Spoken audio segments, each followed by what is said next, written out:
Hello, Martin. Welcome to episode 114 again of Eliminating Rounds. We've done this before. It's deja vu all over again, isn't it? It is, and I apologise. Yeah. So, Windows updates come along, and for some reason they reset the default devices for cameras, microphones, and everything. And if you've got more than one microphone set up, so for example, your webcam has a microphone, or your VR has a microphone, or whatever it is has a microphone, for whatever reason they get reset. And you might notice this sometimes when, for example, I've played people in, online, and they turn on Discord and their voice isn't working or they can't hear anything, and it was fine the day before. And often it's to do with the default devices. And of course, I did a Windows update. We then had a chat. I couldn't get my camera working. My camera was then working. I was okay, fine. You could hear me, so I'm assuming everything's okay. I'm recording, and we did the whole episode. I come to put it together. There's just me silence. I mean, it was potentially a lot better than any video I've done before, but a lot of it is just you going, yeah, no, exactly, well said, or something like that. I don't agree completely. It doesn't really help. So apologies for the delay. We have we'll try again, and we'll do this all over again. Well, anyway, it's good to see. Good to know. Yeah. So how you been, and what you been up to? Yeah, so I've been working in my new job. Not 100% sure that's going perfectly, really. So we'll see. We'll see. There may be an update on that soon. Right. But to be clear, you're doing very well at it. I mean, let's. I don't want to, I can certainly see how you can make a lot of money doing it. Yeah. I'm just wondering whether I'm at a stage in life where time's more valuable to me than money, perhaps. Yeah. You're at a stage of life where you eat dessert before main course, just in case. I do, because normally the main course has got to go in the oven or something, isn't it? You've got to wait half an hour for that, So I'm having dessert. There's no guarantees, is there? No guarantees you live long enough to eat the dessert. Yeah, I got you. Yeah, right. So that's the thing. All right, we're going to talk about the scenario we played, which was Danish Crossroads. That was from the latest journal. We're going to talk about the status of the tournaments, which we're going to get going very soon. And we're going to talk about some Grofaz SSRs that are going to be applied to the Grofaz rules, which again is a little bit of a continuation of the discussion we've had before about garage rules or, changes to the rules. And we'll have a chat. And then we've got some of Toby's thoughts as well. So we'll talk about what we think. And the first time we did this, we talked about it without knowing what Toby's going to say, but we're going to still stick with our original views, aren't we? Yeah, even though we were clearly wrong. So we're going to talk about the tournaments as well, because we got the tournaments getting started this year. We have exactly that. So exactly on that. So on the tournaments, so good news. So 16 players, perfect number for the main tournament. So that's going to start very soon. We need to come up with a theme of the scenarios, and we would like suggestions for that. I think in our original video we talked about potentially golden oldies, and we thought about maybe whether Tom Rapetti could come up with some ideas, or anybody, I think Tom came up with the last idea. I think Tom came up with last year's, didn't he? Which was a very clever idea of just asking scenario designers to put forward a suggestion. But I mean, this could be it could be a regional, it could be a campaign, couldn't it? It could be a particular battle. It could be, as you say, like golden oldies. It could be anything. I don't know. I don't want to. Be nice to hear what other people with more imagination than us perhaps come up with. And I think I mentioned the ASLUG stuff that come out, the tactics. I mean, there's a lot of these have now been reprinted, so potentially the best of those have already been taken and rejigged into others. Maybe it's, for example, just as an example, we could do is unbalanced scenarios, but with new balance rules applied, for example. So I don't know. Yeah. I mean, something like that. But we can ask better people than us to come up with an idea. Yeah, absolutely. Let us know. Yeah, absolutely. On the starter kit scenario, and obviously everyone's welcome to let us know. Just give us some suggestions. We will have a suggestion by the next episode. The starter kit scenario, we have 3 people signed up right now. We'd ideally like a couple more. So what I'm going to do is I'm going to reopen up the tournament window for sign-ups for that one. And if we only get 3, what we'll do is we'll do them round robin, and they'll each play each other twice, and we'll pick whatever that's going to be, 4 scenarios that they can all play between themselves to kind of come up with it. But just in case, it would be nice to have a couple more. So if anyone is a starter kit player and would like to, or if you know a starter kit player let us know. That tournament is now open again for a few more weeks. And then And I think we've got some nice prizes for the starter kit. we have, yeah, there's some bonus expansion packs that was Yeah. given to us by our anonymous donor. Again, thank you to that person for, I won't even say him or her. It's so difficult to not say that person's name or even gender. Yeah. Well, a lot of people weren't sure, so we just keep it keep it like that. But yeah, no, absolutely. So thank you to that person, and yeah, absolutely. Right, okay, let's talk Danish Crossroads. So we picked this because we wanted to have a scenario from the latest journal. Do you have the scenario card to hand? I do. I have it right in front of me. Danish Crossroads J248. Okay. It's interesting because, of course, there were very few genuine actions between the Danish and the Germans in World War II. In fact, I think this might be the only significant one, because there's a film of. Have you seen the film of it? There's a film of these Danish guys. They're all asleep at peace, but they're quite near the border. And they get woken up in the middle of the night and told to cycle to the border because the Germans are invading. No. And I think it's the story of that. And I think this is basically what we're enacting here. Okay. Yeah. It actually reminds me. I know a guy who's in his 90s or something like that, but he's very humble. He's from Denmark. He's very, very humble, very quiet, sort of quite meek, almost shy man. And he said that he had to do national service, and they taught him how to stalk tanks with fire like a kind of bazooka type thing to destroy tanks. And I said to him, so they sort of made a man out of you? And he kind of went, well, they tried. He's a really, really nice guy. But he said, Denmark felt after that experience, incredible. This, having national service, they just felt incredibly vulnerable, having been attacked by, a strong neighbour like that. And just what it feels like for a small country to kind of be bullied by a very, very powerful country. So yeah, they drove him into the army, forced him to learn how to stalk tanks. Wow. And of course, we have Denmark is in the news these days about a potential invasion as well. Well, I hadn't even thought about that. I don't think there's talk of an invasion, is there? Well, I don't know. Yeah. It's crazy times, isn't it, we're living in at the moment. So this one, going back quickly to when times were really bad. Yes. The Danish Crossroads. So let's have a talk about what's going on here. So small German force attacking a crossroads effectively here. Yes. And what we got, so the Germans have, is it 8 squads or something like this? 1, 2, 3, 4, 5, 6, 7, 8, 9, 10 squads, something like this. With 3, it's exactly 10 squads. Okay, with 3 armored cars, and they are attacking this little crossroads. And do you want to go through the victory conditions very quickly? Yes, certainly. Yes, just to fill in there.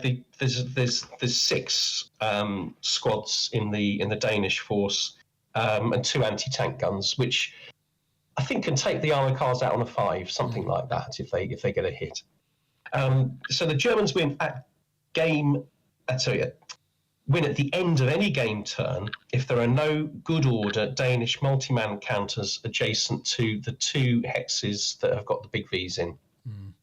So if you can clear the Danish out of there, then at the end of any game turn, you win. Or at game end, by having greater than or equal to 1 good order squad equivalent and or mobile AFV with functioning main armament actually in those hexes. Okay. Now the Danish have the last turn, so kind of just sort of advancing a squad in on your last turn won't necessarily be enough. Right. And it's 5 turns. 5 turns. And it's 5 turns exactly. Yeah, I got to say, initially I felt quite intimidated. 10 squads is a lot. You're almost outnumbering me 2 to 1, and you've got all of the vehicles. Right. But it's reassuring. There's obviously, before the scenario starts, one of your vehicles has already blown up, so that's already feels like we're equalising things a bit. You have another HIP anti-tank gun, don't you? That's somewhere. That's correct. And this one had to start visible with a line of sight to the blaze to give a little bit of backstory. That's right. What's happened here? So I had in my mind Jim Bishop's article about tank combat, and of course, that's when we're talking about tank combat and not necessarily tanks against anti-tank guns.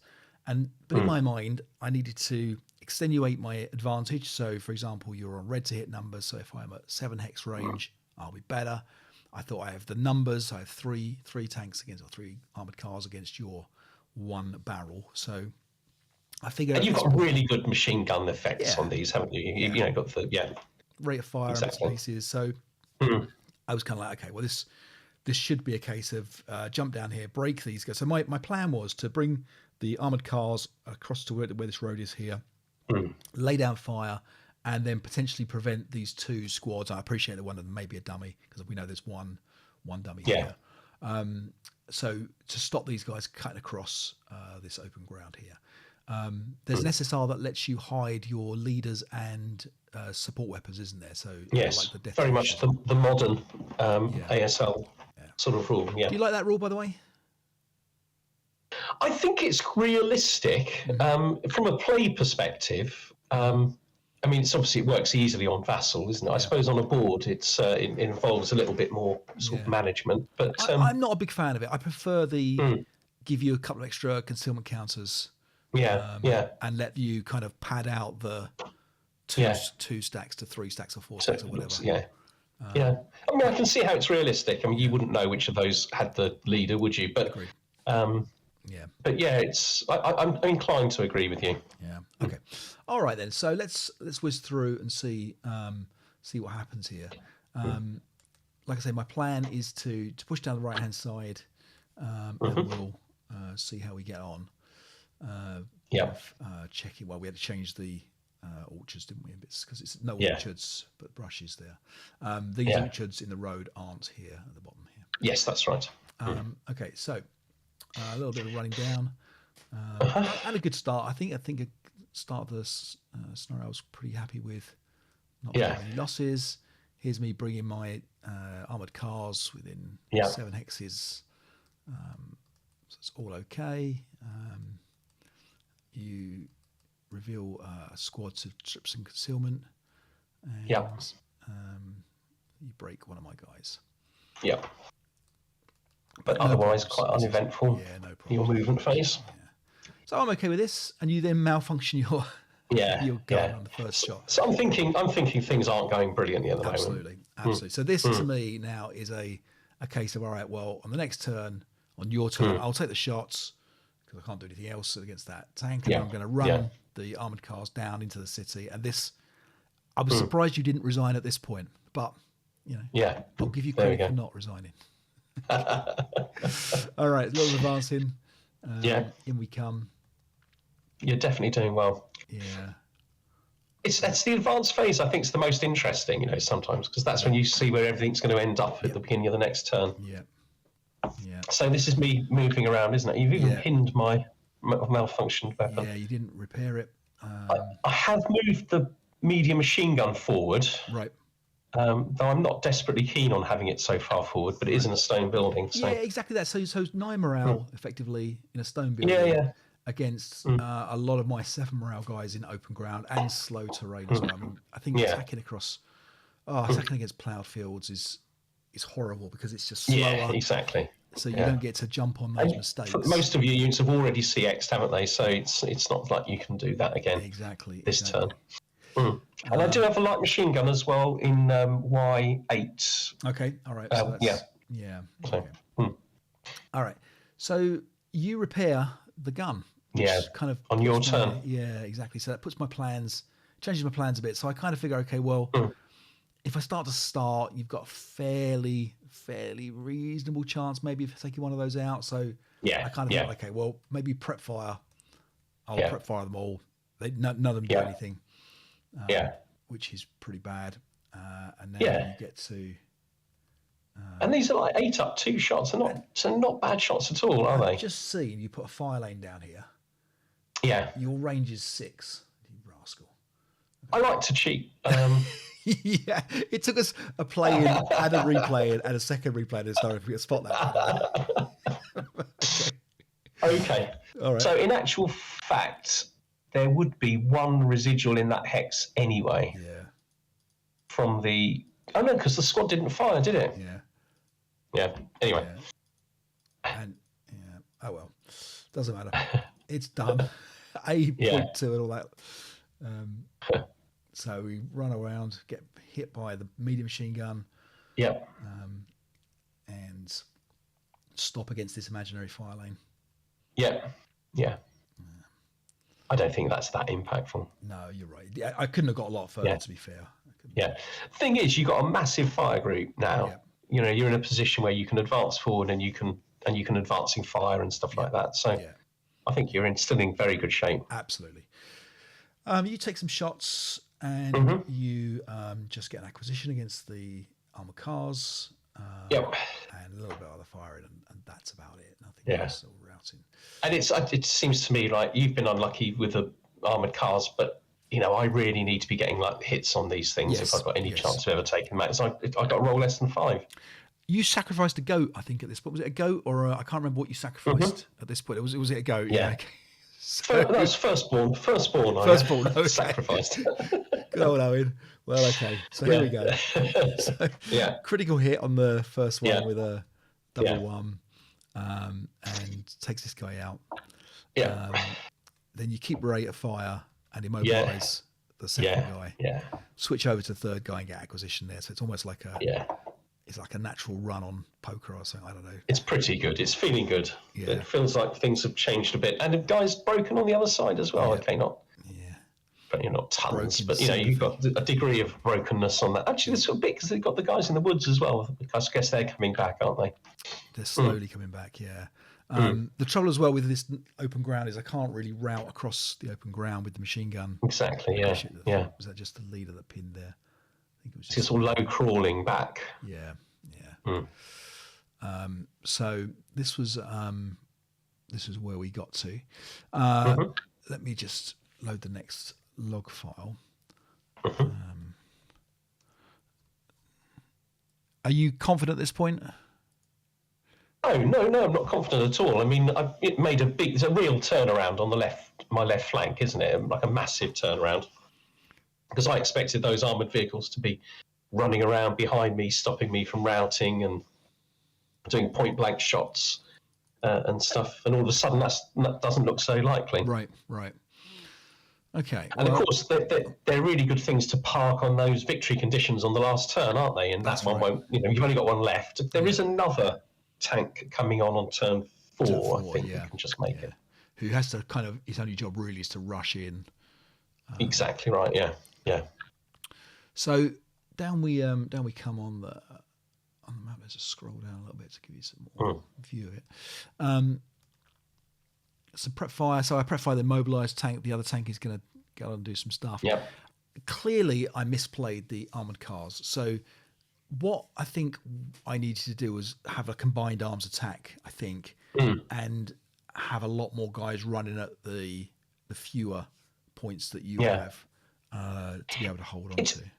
I mean, obviously, I've got another gun, and you might guess that it might be on the other side. Yep. But the vehicles can give cover to the infantry, can't they? Yes. And the infantry can break the crew that is firing at the armoured vehicles. So they probably are better off working together. But you had to set them up on that side of the road. Yes. That side of the gate. You could have moved them. Yeah. But they would have risked being hit, I suppose, crossing the open ground. Right. So the one armoured car remaining drops smoke, reverses out, reverses and moves forward, gets shot at by the anti-tank gun buddies. Yeah. All okay. And then manages to fire a little kind of angry shot down at the guys in the woods and breaks them. And straight away, it's a big swap, it's a big change, isn't it, between where it was before. Now I've freed up one armoured car. That light machine gun was absolutely critical for holding you back. I have still got the medium. Well, I just laid the fire lane for the medium. And then you just discovered the other gun. Yeah, I tried to accidentally bump into that guy there.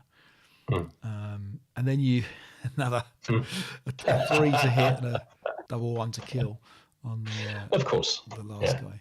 So and then you take that over, smack the other guy over as well, just to add insult to injury over there. Literally coming to the point where I'm considering moving the crew now across. It's just running them across without the gun. but you're still pushing forward. But you've got a lot of broken guys now, so I'm feeling a little bit more confident. You put an acquisition in the road, like an area target, because you think this tank is going to come down the road. So I think I've calculated that that's its best route into the city, right? Because it's only got 2 turns and 14 movement. So I mean, I think if you avoid that hex, you have to go crew exposed or something like that to make it. So it's a calculated place to put it. Well, let's see what I do with it. Yeah, I've managed to get the other guys back from the woods as well. Okay, yeah. So I'm starting to make a little bit more progress. You've got 2 half squads, haven't you, fighting my crew, and they stay in melee. Yeah, the CX obviously is the kind of big thing. Makes it harder for you. So come here, attempt to shoot the gun mouth thing, and that's critical because that means that the tank won't count for. Exactly. I mean, you could potentially repair it, which is an issue, isn't it? That it was, as the game goes on. I sometimes wonder if this is how this action had gone, and Hitler knew about it, he might have ended the war then. And saved a lot of lives. Here we go. This isn't going to work. Personal morale check on this battle report. Yes. I mean, look, at this point, this game is pretty much... It's looking really grim, isn't it? Yeah, it's pretty much lost. But all you need is one full... I think it's a full squad, isn't it? Yeah. Yeah, full squad. Squad equivalent on one of those hexes. It's all you need. It might be too late for you to clear me out. Or to get the gun, the tank into... Or to get the tank in and repair the main armament, and that's probably your best bet. Yeah. So... And you finally win the close combat with the crew. Off the tank goes. Here he comes. Sits in there in motion. Yeah. One half squad gets next door. Yeah. But it's not enough a half squad, is it? You're going to get smart. These guys could get there, couldn't they? That's right. Or they break. He can get there, but he breaks. He can get there. And he's okay.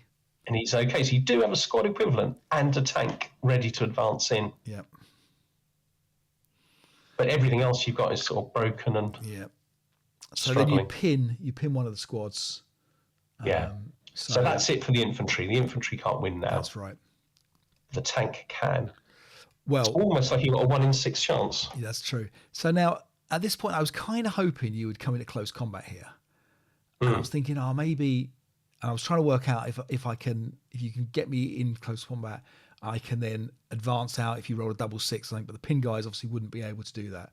But there was kind of like all these kind of things I was trying to work out, like what could happen here. So we get a little bit of close combat here. And in here, there's just a squad that's going to sit there. And obviously, by the way, I don't repair my my machine gun. So but we do this to see whether I would have taken out the tank, don't we? Exactly. So had I have repaired the main armament, would this be possible? So you jump into close combat with everybody that can make it, and you are successfully. Yeah, exactly.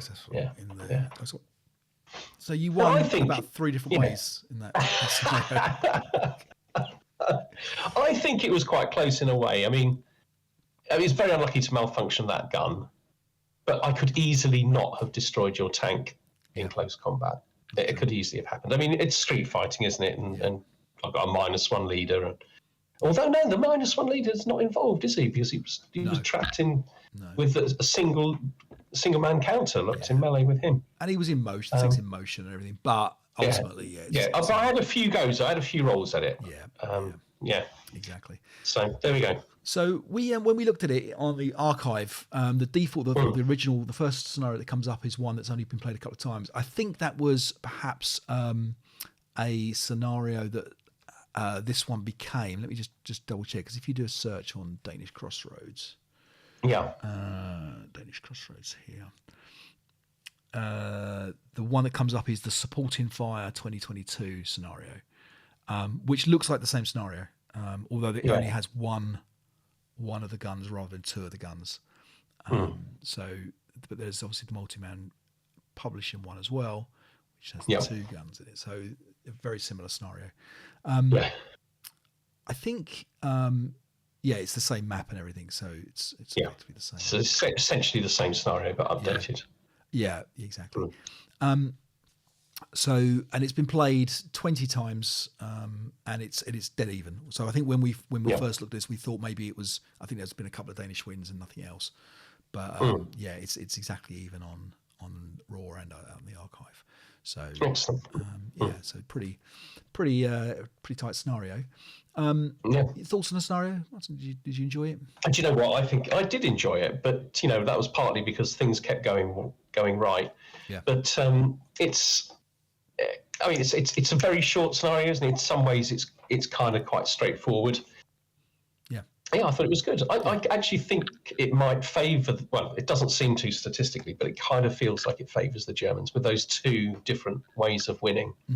Yeah. I think it's perhaps quite difficult for the Germans to achieve the end of any turn victory condition. Right. But at the end of the game, I think that's perhaps quite achievable. Right. Yeah. Especially with that tank. Yeah. Yeah, that's reasonable. Yeah. So let's talk about the Grofaz SSRs, the grudge rules or whatever.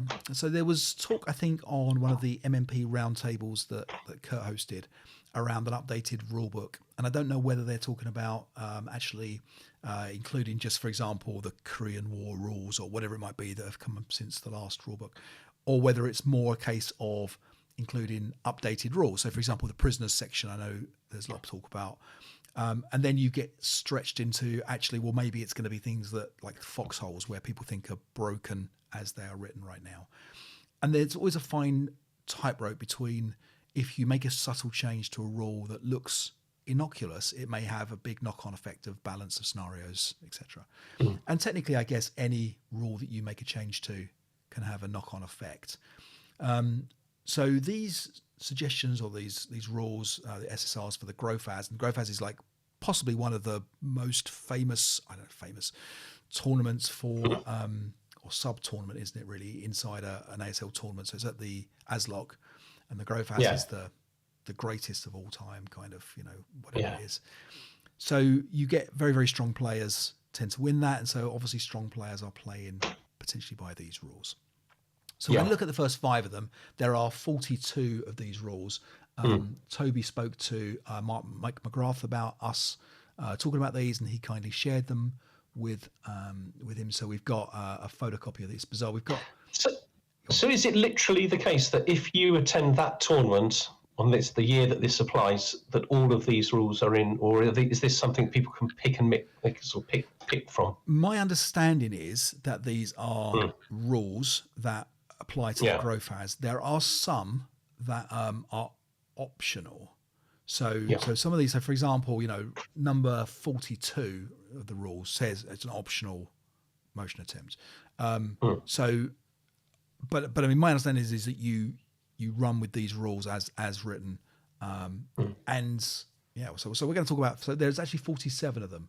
We're just going to talk about the first 5, and then what I did was ask Toby to talk about his thoughts, specifically maybe about the earlier ones, but whatever he wants to talk about. So I'll put the text down below of the rule, and we'll just talk about each one. So we've got Phil Draper, our very own Phil Draper, is contributed to this list. That's right, and Steve Faber, Mike McGrath, Michael Hershey, Michael Hastrup Leaf, and Bo Simpson as well. Also Sean Deller. Sean Deller as well. So, and Gary Thornbury. So these are, of course, good, strong players. These aren't kind of like a couple of guys that just picked up ASL for the first time and said, "I don't like this first 5 rule. Let's change it." And that does make a big difference. I mean, when you've got players of this caliber who know what they're talking about, I think that does add some authenticity to the rules. Yeah. And it's not beyond reason that these guys might be involved in some of the rewrites as well of the rulebook. Yeah. Okay, so the first one we're going to talk about, a 7.212 VBM target selection limits. So target selection limits only apply to units in the same location. Also, target selection limits do not apply if the enemy in your location is a motion vehicle. So I think this is stopping bypass freeze. When the guy's upstairs. That's right, yeah. And also in your own hex, if it's moving. So if you're bypassing, so it needs. Moving, so it's basically forcing the vehicle to take a bigger risk of stopping in that hex. Is that if you're at the ground level and he's at the ground level? If the infantry are upstairs on level 1, there is no target selection limits essentially. That's right. Yeah, unless you get a berserk squad run into their hex, into their location. Sorry. Yes. Yeah. So because the trick of going crew exposed is to limit the limits target selection, isn't it? Because you move the vehicle in and okay. But it also stops, for example, you run in a 6+1 leader towards a machine gun, and then have that machine gun not be able to fire past it. Yes. Well. Yeah. So this is potentially a big one. Number 1 as well. They've started as they mean to go on, not messing around. What do we think? So to me, it changes the game too much. It makes it a different game. I mean, that whole. It might be really, really good to play, but it's a slightly different game, I think, isn't it? You have to think very differently about how you subdue your opponent's defensive fire, right? And how you move. So I think to me, it changes the game. Yeah. And I always quite liked the way that. I think you can argue about vehicle bypass and all that kind of stuff, but with infantry, I think it does make sense that human beings fire when they're scared and they're being potentially overrun at the nearest targets, because they're not thinking strategically perhaps what's going to win the battle best for me. They're going to be thinking about personal survival. Do you know something? Go on, sorry. No, go ahead. I finished. So what I was thinking when you were talking about that, and I completely agree with you, one of the things I was thinking about it's interesting that ASL doesn't make any distinctions around the unit class around its capabilities of ignoring target selection limits. So, for example, I could see a rule coming in, obviously it wouldn't do, I don't think, where elite units can ignore the target selection limits. So they have the freedom to fire at whoever they want, but for example, and you could scale it, whatever, but maybe in conscripts, green units without, absolutely do focus on the guys closest to them, because that's the kind of the distinction between it. That to me feels like a better rule, if you like, because then you are seeing the difference in not only in firepower and bits and pieces. Now, I guess what you would argue, and potentially what the original designers would have argued, is that the firepower is proportionate to the amount of damage they would be able to do. So, for example, even though they're using the same weapons, an elite squad may have better firepower than a first line squad because they're better trained and they have more effective fire. So I never have a problem with vehicle bypass sleaze. I don't particularly care about it. It's a risky maneuver. I think both players go into it knowing there's a reasonable chance you're going to lose a tank. Sometimes it is the only way to unlock a difficult situation. Like you've got this ridiculous 3 squads heavy machine gun -3 leader. How do you break into that building? And then you realize you've got this pretty bad tank that isn't doing very much, and you think, oh, wait a minute, I found a key to this padlock kind of thing. So I've never had a problem with it. And I think to me it's one of those things. So it's just, as I was saying before, that's the game that we have. That's the game they designed. I'm perfectly happy with the game that they designed. If you were designing the game from scratch, you could probably make really good arguments for just having that rule work very differently. Right. But then it would be a slightly different game, and that's fine. But I'm happy with the game I've got. I think that's, like you say, there's considerable risk in freezing units with vehicles. Right. Okay. The second one is talking about a snapshot. They've given an example, and I think in our first recording this, we went through quite a lot of detail about this. But effectively, the snapshot, you've got to have line of sight to at least the vertex of the hex that the unit is moving across, and there's some complicated. I'll put the text in to give you an example, and you can look at I'll put the map up as well of where they're trying to say you can shoot from. I find this so specific that it's not worth even worrying about. But I mean, I may be wrong, and that maybe people feel very strongly about this in terms of particular scenarios. Any views on snapshots and hexes? And So my understanding is that this is a situation that me and you have never taken advantage of because we probably weren't aware that you could do it. So I think this is where it's your movement phase, and one of your units is on crest status of a plateau, and it moves backwards away from the enemy, so it can't be seen in the hex it moves to. Right. I think that strictly speaking, you might be able to take a snapshot at it as it's retreating. I mean, the reality of snapshots is that it's generally so ineffective. I appreciate that it may be the only shot you get, and you might get lucky every now and again. But for what is frequently a 2 flat shot, I find that it's just not worth worrying about. So I'm surprised that makes it into the list, but okay, whatever. All right, moving on. Fire lanes. So a unit has an existing fire lane, can subsequent first fire and final protective first fire against an adjacent unit, but this will cancel the fire lane. The machine gun must be used if a fixed covered lark allows. Don't we think that this is how we play it? There was one change. I think we looked at it, and it's only on final protective fire that it gets cancelled. Right. Subsequent first fire. Yes. That's the thing, and I think you have the option of changing it for the machine gun. Yeah. I mean, again, I didn't really. I mean, the machine gun must be used if a fixed covered arc allows. I mean, okay, whatever. Yeah. I mean, it just. Yeah. Again, it didn't. But that risk of it malfunctioning is increased, isn't it? So you're asking for them to take an additional risk with that. Right. Yeah. So talking about malfunction and everything, the two interesting rules here, which I think are very interesting, are talking about when weapons malfunction when you use them normally. So by using them normally, I mean don't intensify, don't subsequent first fire, don't use them as a captured weapon or anything like that. So if they function normally, they're talking about having a minor repair. So if it's if you have a minor repair, then the repairs are on a 1 or a 2, and they can't be malfunctioned with a 6. So okay, kind of interesting. Yeah. And if it's a major repair, then you put 2 counters on it to show that it's a major repair, and it's like a normal repair. So it might break, it might not break, but it might repair. But whatever. Also, if you've got a heavy machine gun that would need a 3 on a minor repair, it will still repair on a 3.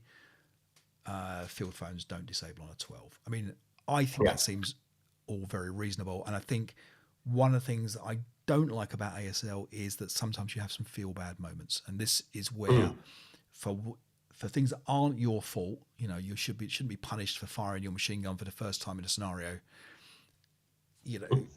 It's harsh, We've definitely had moments where you and I have done the same thing. Not one of us. Yeah. We've run into open ground. We've missed that there's a machine gun shot. Yeah. You've got an amazing 8 down 3 shot or something with a machine gun, and you roll a double 6, and you've effectively been rewarded by bad play, or I've been rewarded by bad play. Yeah. And that's a feel bad moment. I get that, and I think we feel slightly differently about it. I mean, I feel bad when those things happen to me the same. But I quite like how that creates the drama in the game sometimes and the tension in the game. So I think we've had a similar discussion this a few times. I think we're both a little bit different in that regard. When you take that 8-3 shot, it's that there is the chance that this is the shot where you're going to malfunction the machine gun. And I think that creates a tension that you don't have in a game that's too easy on you. Do you know what I mean? I actually quite like that. And that's fair. I don't mind them necessarily breaking, temporarily. But the horrible thing is they break when you've had the first shot, and then your first repair you roll a 6, and you feel like, well, that's pretty unfair. I don't like that. It's a feel bad. It's not fair. It's not fair. I agree. It's not fair. So taking that out, I do love that rule. I do love it. Yeah. And I love the fact that there is a difference between if you have taken a risk with your weapon. I like that. It's better. So I am. I love it. It's a game of nuance, isn't it? And there's another little bit of nuance that you potentially could include. Yeah. But it works very well if you're wanting to do these changes with number 5, doesn't it? Right, exactly that. So number 5, I love as well. So number 5, you make one repair attempt on a weapon or radio any time in the player turn. They suggest making counters that say repair on them and then mark the eligible weapons at the beginning of the route phase, or the rally phase, and then remove the counter when the repair attempt is made, so that you can then see whether the repair attempt has been made or not. You can't obviously attempt to repair a weapon in the same player turn; it malfunctions. I love this rule. I love it. I think having this idea of, we've all had it where a tank is sitting there guarding a flank, mouths on my prep fire, and on your movement phase, you suddenly are able to run with impunity because you saw that I missed my repair roll. The fact that I can now sit and wait and even hold off and even, whatever, I would love it even more, by the way, if that repair was made in secret. Right? That's what it should be. Repair rolls should be secret. I know it's impossible to police it. I know, whatever. But imagine that repair rolls are made. And do you know what? Here's how I would do it, by the way. Well, it's still hard to police it. But I would put a repaired or not repaired counter. But on the top it just says malfunction or whatever. Underneath it says repaired or not repaired. And I get to roll and I get to hide that dice under a cup so you can validate it later. And then I'm going to take the repaired or not repaired counter and replace it. And so it still says malfunction on the top. And now you can take the risk. And I can decide whether to reveal it or not. I think nobody would ask you to keep the dice for validation later. I think the idea of putting a counter on it is kind of like works. I think people wouldn't. Imagine me and you playing, and I'm watching you to check you don't spin the dice a little bit in a bit of subtle sleight of hand. So it's. But there is something about, I don't want to have to be, instantly, like, let's say, for example, I roll 3 ones on the trot on 3 weapons. I wouldn't mind having those there for reference for you. Because we do the same thing with secret rolls for mud, don't we? Right, exactly. Exactly. And, we don't say, right, that's the first one I did. I'm just going to leave that over there hidden behind the Scrabble thing. The difference there is that roll is made when you start to move that vehicle. Yes. So the issue there is you can have the secret roll hidden under a cup and then you can move on to the next one. Whereas this one might be, let's say I've got 5 weapons and 5 have broken. I made 5 repair attempts. Now I've got to hide 5 different ones in a particular order. I know it doesn't work. Yeah. But I do agree with you. I quite like the idea that, because you've got like a gun guarding a flank. There's a load of vehicles. They don't know in real life. They couldn't know whether that gun is in good order or not. And once you get past the rally phase, they know whether that gun is repaired or not, and you can literally ignore it. Yeah, 88 double L, German anti-tank or anti-aircraft gun or whatever, and all the Shermans can drive past it slowly, knowing that they're not going to get hit by it. Yeah, wave at it. Yeah. And so this gets around that. I quite like this rule. Yeah, I do too. Now, I am of the feeling that I would rather see ASL become a better game. To hell with all the balance of the previous scenarios, right? That I don't understand this idea, this notion that we have to preserve balance of previously balanced scenarios. My opinion is that, for example, for every scenario that you unbalance because of one of these rules, you may balance another one, for example. And guess what? I mean, we're worrying about, scenarios, becoming a little bit dull because we haven't got enough new ones or whatever. Well, if you come up with a whole, and there's, 47 of these potential rules that we could go through to make it a better game, ultimately, wouldn't we rather have a better game than balanced scenarios in the past? I don't know whether having balanced scenarios is worth keeping with and flawed game is far too strong a word, but a game that isn't quite as good as it could be.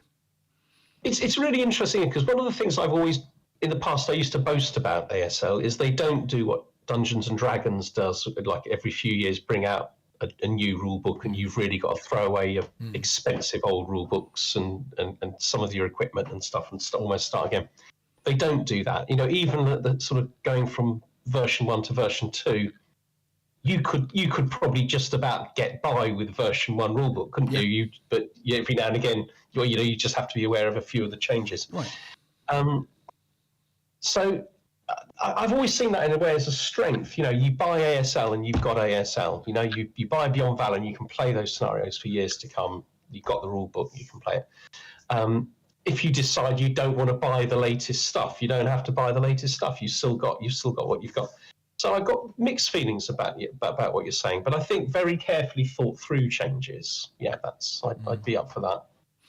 Yeah, I mean, ultimately, if you're going to make a change to a foxhole rule to make it slightly easier to come out, you have technically made a difference to, I would say, 99.5% of every scenario, because you can dig foxholes in a scenario. That's true. So as soon as you make foxholes correct, in terms of I think people talk about them being like shell holes or whatever it might be. There are other kind of things that people talk about for foxholes. Well, you've all bets are off. You can't tell me now that all the scenarios have remained the same balance. Now, the reality of that, I understand, is that some scenarios and some rule changes will have a very big effect. If, for example, you say bypass sleaze doesn't work anymore at all, there are definitely scenarios that rely on it. That will break some scenarios, I suspect. Yeah. But I mean, does it matter? Haven't we got enough scenarios now that we don't have to worry about? Like, if we had 10 scenarios and there was only the possibility of 3 or 4 new ones coming out every year, then I can see how you might go, oh, well, this is crazy. We're going to have nothing to play with. Yeah. We have 10,000 scenarios. I guess a part of the thing is that you look at Raw or you look at the archive and you go, look, this scenario's had 100 playings. It's virtually 50-50. That looks like a cracker.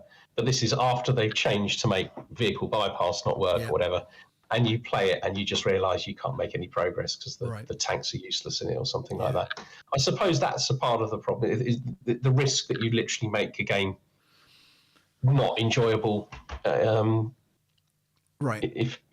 And I suppose the answer to that, if in a world where these kind of rules came into effect, would be you could make an SSR or maybe a group of SSRs that kind of were easily applicable to a certain one.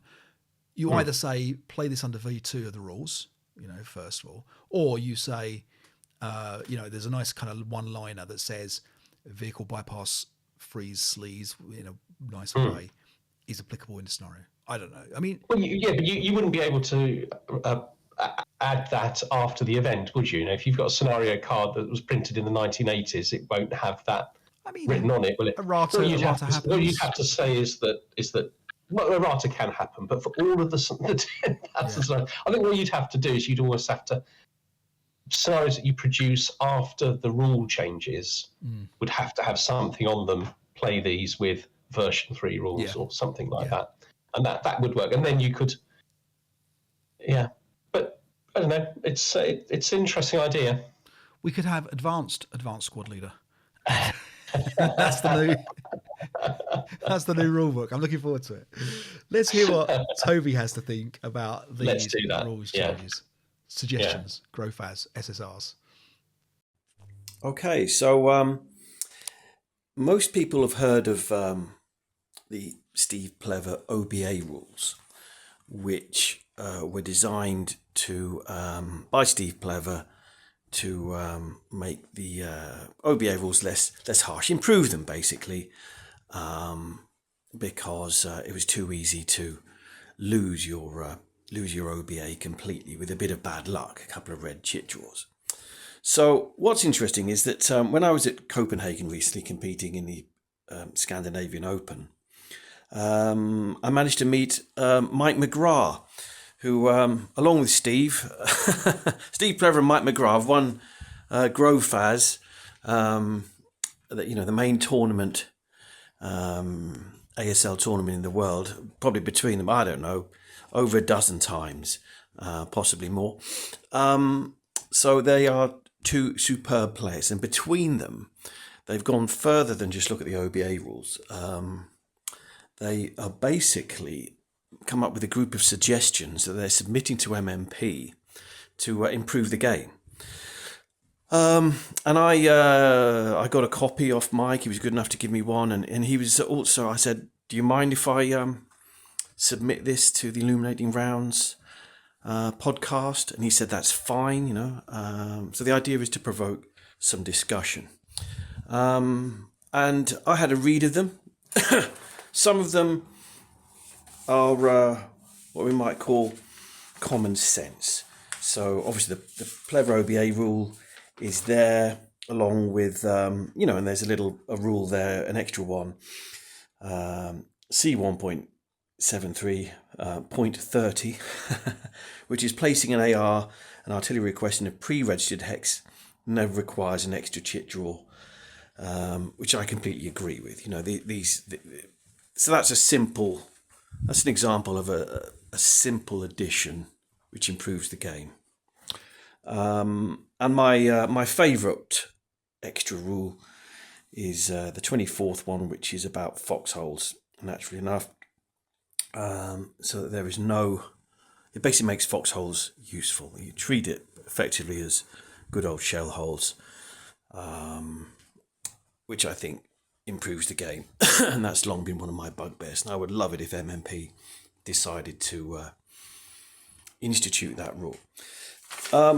Some of the rules I'm less keen on. Some of the rule changes I'm less keen on. There's one of point number 5, which is about repairing weapons or radios.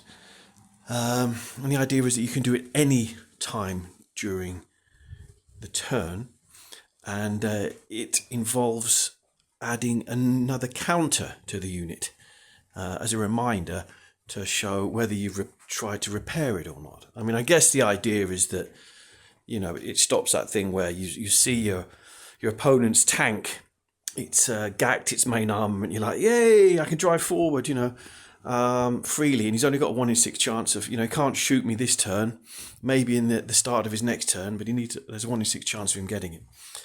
So by driving up now, this repair roll, you suddenly go, okay, I'll make it now, and maybe you get a 1 straight away. I guess that's the idea, but I don't like the point of I don't like extra counters. I don't actually like remembering more things.